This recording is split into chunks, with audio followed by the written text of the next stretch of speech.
കക്കയത്ത് കാട്ടുപോത്തിന്റെ ആക്രമണത്തിൽ കർഷകൻ കൊല്ലപ്പെട്ട സംഭവത്തിൽ അനിശ്ചിതത്വം തുടരുന്നു. പ്രതിഷേധക്കാരുടെ ആവശ്യം തള്ളിയതോടെയാണ് 2 വട്ടം നടത്തിയ ചർച്ചകളും പരാജയപ്പെട്ടത്.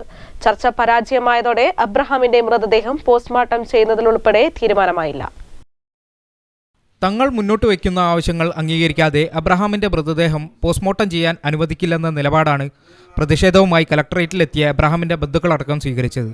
ചൊവ്വാഴ്ച കക്കയത്ത് കാട്ടുപോത്തിന്റെ ആക്രമണത്തിൽ കൊല്ലപ്പെട്ട പാലോട്ടിയിൽ അബ്രഹാമിന്റെ ബന്ധുക്കളും കർഷക സംഘടനാ നേതാക്കളും കോൺഗ്രസ് നേതാക്കളും ആവശ്യത്തിൽ അടിയുറച്ചു നിന്നതോടെ മൃതദേഹം പോസ്റ്റ്മോർട്ടം ചെയ്യുന്നത് ഉൾപ്പെടെ അനിശ്ചിതത്വത്തിലായി. ബുധനാഴ്ച രാവിലെയാണ് അബ്രഹാമിന്റെ ബന്ധുക്കളും പ്രതിഷേധക്കാരും ജില്ലാ കലക്ടർ, വനം വകുപ്പ് ഉദ്യോഗസ്ഥർ എന്നിവരുമായി ചർച്ചയിൽ പങ്കെടുത്തത്. കലക്ടറേറ്റിൽ നടന്ന ചർച്ചയിൽ 50 ലക്ഷം രൂപ നഷ്ടപരിഹാരവും കുടുംബത്തിലെ ഒരു അംഗത്തിന് സർക്കാർ ജോലിയും കാട്ടുപോത്തിനെ വെടിവെച്ച് കൊല്ലാനുള്ള ഉത്തരവുമാണ് ആവശ്യപ്പെട്ടത്. എന്നാൽ കാട്ടുപോത്തിനെ വെടിവെച്ച് കൊല്ലാനുള്ള ഉത്തരവ് ഇറക്കാൻ സാധിക്കില്ലെന്ന് സർക്കാർ വ്യക്തമാക്കിയതോടെ ചർച്ച പരാജയപ്പെട്ടു. തുടർന്ന് ഇവർ കക്കയത്തേക്ക് മടങ്ങുകയായിരുന്നു.